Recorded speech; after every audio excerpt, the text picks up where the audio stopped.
तलाकशुदा पत्नी से मिला पति तो क्या हुआ, शादी हुआ, झगड़ा हुआ, प्यार हुआ, आंसर आपका क्या है? तो दोस्तों आइए, दिल्ली जंक्शन पे शाम को 7 बजे एक लड़की बैठी होती है। वहाँ कहीं से एक लड़का आ जाता है। वो लड़की देखने में बहुत खूबसूरत होती है। लड़का बार बार उसको देखता है। देखने के बाद वो लड़का ये बोलता है कि मेरा 5 साल पुरानी जो तलाकशुदा हुई थी वही तो मेरी पत्नी है। फिर कुछ देर ही बाद जो दिल्ली से लखनऊ जाने वाली होती है ट्रेन, वो ट्रेन चली आती है। फिर वहाँ से लड़की उठ के अपने स्लीपर कोच में जाने लगती है। पीछे पीछे लड़का भी, जो उसका पति होता है तलाकशुदा, वो भी जाने लगता है। फिर लड़की जाके अपने स्लीपर कोच में जो सीट होता है उस पर बैठ जाती है। सीट पर बैठने के बाद लड़का कुछ दूर खड़ा हो जाता है। वो खड़ा होके ध्यान से अपनी बीवी को देखता है और बोलता है अपने मन में ही कि मेरी तो पहले जितना सुंदर थी अभी भी उतनी ही सुंदर है। तो दोस्तों दिल को छू लेने वाली कहानी है। आइए जानते हैं इसकी पूरी सच्ची घटना क्या है। तो दोस्तों चैनल से अभी तक नहीं जुड़े तो चैनल से जुड़ जाए, क्योंकि मेरा हौसला बुलंद रहे। दोस्तों लड़की का नाम रंजू होता है और लड़के का नाम आपको बता दूं भोला होता है। 5 साल पहले वो दोनों की शादी हुई होती है। कुछ अनबन के कारण दोनों का रिश्ता टूट जाता है। उसके बाद लड़की अपने मायके जाके तलाक का केस फाइल कर देती है। दोनों का तलाक हो जाता है।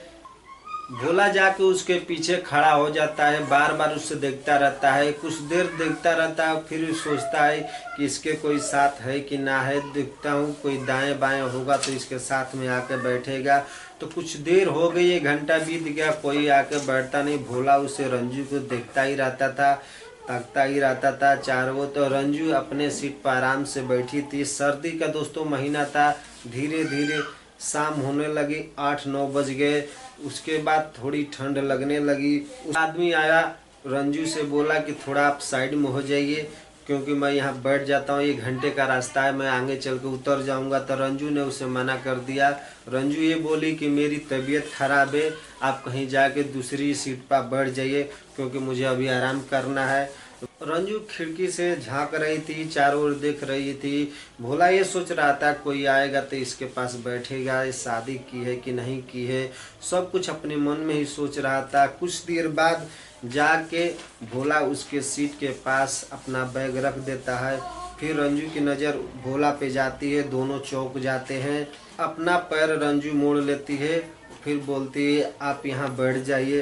तो वहाँ पे भोला बैठ जाता है। कुछ देर बाद वहाँ दोस्तों सर्दी का महीना रहता है, धीरे धीरे ठंड बढ़ने लगती है। तो बैग से कम्बल निकाल के ओढ़ लेती है।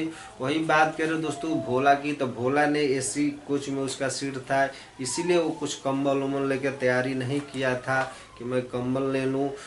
फिर कुछ देर बाद ठंड लगने लगती है। तो भोला से रंजू बोलती है कि आपको ठंड नहीं लग रही है?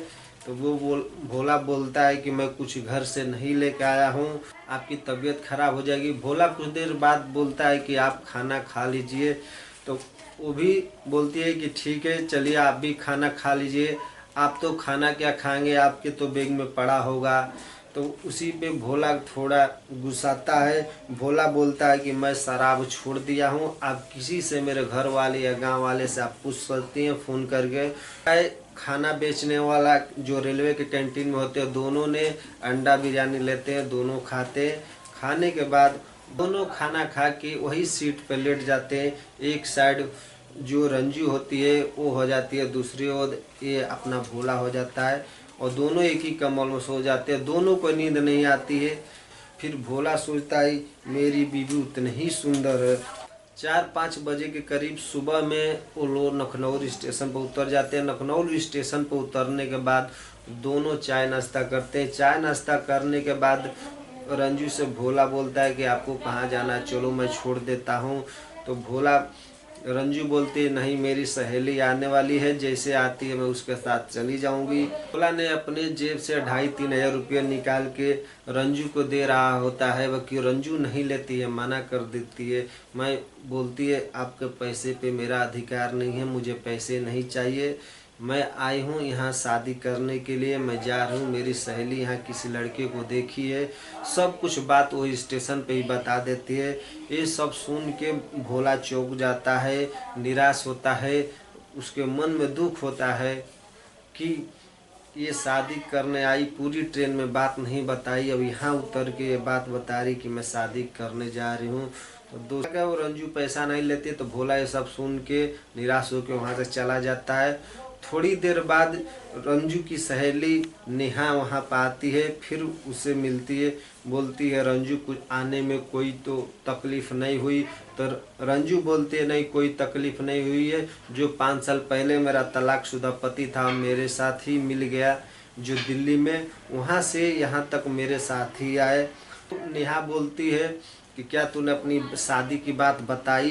तो रंजू बोलती है हाँ मैं उनको शादी की बात बताई कि मैं शादी करने जा रही हूँ, मैं शादी करने के लिए यहाँ लखनऊ आई हूँ। तो फिर नेहा बोलती है कि अच्छा किया, उसका तो घमंड चूर हो गया। फिर रंजू बोलती है नहीं नेहा, अभी पूरी तरह सुधर गए हैं, दारू वारू पीना छोड़ दिए हैं, बहुत अच्छे से बात कर रहे थे, वो अच्छे से बोल रहे थे, पहले जैसे नहीं है, एकदम सुधर गए हैं। फिर वो नेहा बोलती है कि अभी जाके तो उसकी एंकड़ी निकली है, चल उसका क्या टेंशन लेने वाली है, उससे अच्छा ये लड़का है जो तेरे लिए मैं खोजा हूँ, चल के तेरे को कल मिला देती हूँ। दोनों ऑटो पकड़ते हैं, अपने रूम पे चले जाते हैं। वहाँ जा कंपनी रहती है वो भोला का ही रहती है, वहाँ पे नेहा जो उन्होंने नौकरी करती है। और शादी की बात आपको बता दूं दोस्तों, नेहा ने भोला से की होती है। फिर जाके भोला से बोलती है सर वो लड़की की, जिस लड़की से आपको बोली थी शादी कराने के लिए, वो लड़की आ गई, बोलिए तो आपसे मैं मिला दूं। फिर भोला बोलता है ठीक है कल लेके आने का, कल मिल लेते हैं। तो जैसे नेहा गई अपनी सारी बात अपने रंजू को बताई तो रंजू खुश हो गई। फिर दोनों सुबह नाश्ता वास्ता करके लिए कपड़े की कंपनी के लिए रवाना हो गए। जैसे वहाँ जाते हैं तो भोला को देख के रंजू चौंक जाती है। फिर बोलता है रंजू से कि कुछ नेहा को नहीं बताने का, देखो ये क्या क्या मेरे से बोलती है। फिर रंजू बोलती है सर यही है वो जो लड़की जो आपसे मैं बोली थी रंजू को कि आपसे शादी करना है।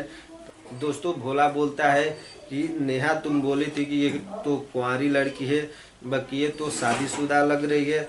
नहीं सर शादी हुई थी, एकदम ये कुंवारी है। तो उसी पे भोला हंसने लगता है, बोलता है ये तो मेरी 5 साल पहले जो तलाकशुदा बीबी है वो है। ये सब सुन के नेहा चौंक जाती है और दोनों को गले मिलाती है। फिर हंसी खुशी से दोनों दोबारा शादी कर लेते हैं। रंजू को लेकर भोला चला जाता है दिल्ली अपने घर। वहाँ जाके अपने माता पिता को बोलता है लो आपकी बहू आ गई है। उसके माता पिता और जो छोटी एक बहन होती है बहुत खुश होती है। और माँ बोलती है कि मेरी लक्ष्मी आ गई। तो दोस्तों मेरा ये आपको सिर्फ जागरूकता करना, किसी को ठेस नहीं पहुंचाना। दोस्तों ये कहानी कैसी लगी आप कमेंट में ज़्यादा से ज़्यादा कमेंट कीजिए। तो मिलते हैं दूसरी कहानी में, तब तक के लिए जय हिंद जय भारत, अपना ख्याल रखिए।